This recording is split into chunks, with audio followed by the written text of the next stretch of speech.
नमस्कार दर्शक बंधु। राधे राधे। आपण मानंको Odia GK galaxy YouTube channel को स्वागत।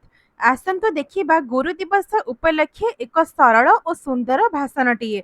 आपण मानंका भल पाइबा स्वरूप गोटे गोटे लाइक एवं सब्सक्राइब निश्चय करिवे। सम्माननीय सभापति महोदय, पूज्यस्पद प्रधानाचार्य तथा गुरुजी और गुरुमा वृंद, उपस्थित मोर छोट बड़ भाई और भौणी माने, आपण माने समस्ते जानिछन्ति जे आज सेप्टेम्बर मास 5 तारिख जो दिनटी को समग्र देश में शिक्षक शिक्षयित्री सम्मानार्थे गुरु दिवस रूप में पालन करा जाए। आजिर एही पवित्र गुरु दिवस अवसर रे मोते किछि कहिबार अनुमति मिलिथिबार मु निजको गौरवान्वित मने करुछि।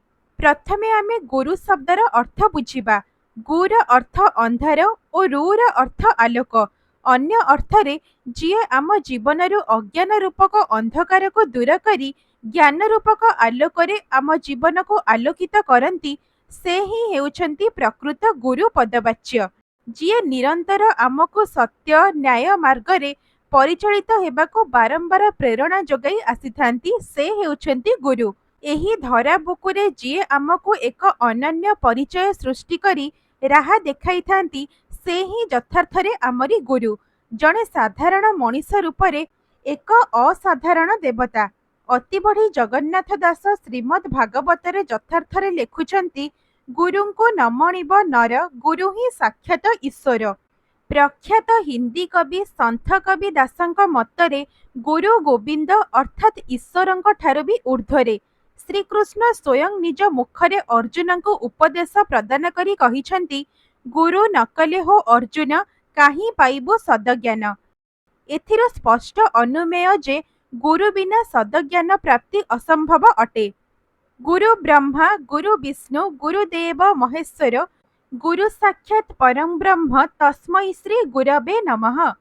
आधुनिक समाज को देखिले मनरे क्षोभ जात हुए जे पूर्वरु से सुमधुर गुरु शिष्य संपर्क एबे आउ नाही।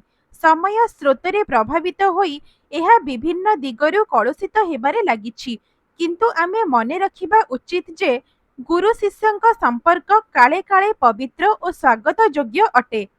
परिशेषरे मु एतिकी कहिबाको चाहिबी जे प्रत्येक छात्र गुरु को यथोचित सम्मान प्रदर्शन करने सहित गुरुंक प्रति हृदय रे स्वच्छ और अनाबिल भक्तिधारा बहन करने उचित एवं गुरु माने छात्र छात्री मानंको निजर संतान भावी सेमानंको सठिक पथ प्रदर्शन करिवे।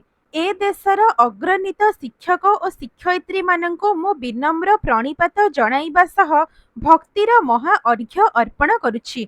मु एतिकी कही मोर वक्तव्य शेष करुछि। जय हिंद।